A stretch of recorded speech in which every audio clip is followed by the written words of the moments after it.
So hey guys, ఈ video ఏంటంటే మనకి ఏపీలో మొత్తం ఎన్ని సీట్లు ఉన్నాయి, సో సీట్లు ఏమైనా పెంచే అవకాశం ఉందా, సో పెంచారా అని చాలా వరకు డౌట్స్ నేను కామెంట్స్లో చూస్తున్నాను. అండ్ ఆల్సో చాలా వరకు వీడియోస్ అయితే ఫేక్ వస్తాయన్నమాట.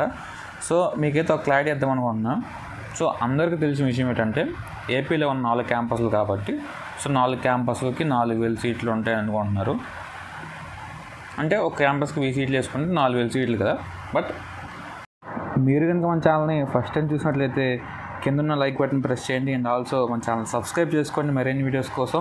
అండ్ అలానే పక్కన బెల్ ఐకాన్ని ప్రెస్ చేసి ఆల్లో పెట్టుకోండి, ఎందుకంటే నేను పెట్టిన వీడియో అనేది మీకు తొందరగా నోటిఫికేషన్ రూపంలో వస్తుంది. ఓకేనా, ఉన్న 4000 సీట్లు కాదు అసలు. ఓకేనా, ఫస్ట్ చూడండి ఒకసారి. మీకు అప్పట్లో గుర్తుంది ఈడబ్ల్యూఎస్ ఒక ఆప్షన్ వచ్చింది.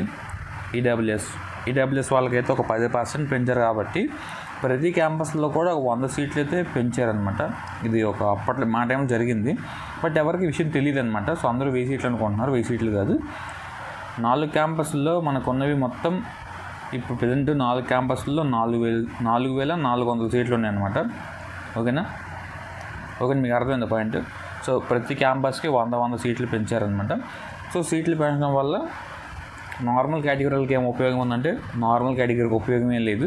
ఆ ప్లస్ 100 సీట్లు అనేవి ఈడబ్ల్యూఎస్ వాళ్ళకి అనమాట. ఓకేనా, సో ఈడబ్ల్యూఎస్ వాళ్ళకి ఎక్స్ట్రా యాడ్ అయ్యాయి. సో దాంట్లో జనరల్ కేటగిరీ కూడా యాడ్ అవ్వచ్చు. బట్ సో వీళ్ళకంటే ఒక 10% రిజర్వేషన్ ఉంటుంది కాబట్టి సో మొత్తంగా మనకు 100 సీట్లు అని చెప్పేసి 4400 సీట్లు. ఓకేనా, సో ఏ క్యాస్ట్కి ఎన్ని మార్క్స్ రావాలని చెప్పేసి నేను స్పెసిఫిక్ వీడియోస్ చాలా పెట్టున్నాను. ఒకసారి మన ఛానల్ ఓపెన్ చేసి ఆ వీడియోస్ చూడండి, మీకు ఒక క్లారిటీ వస్తుంది.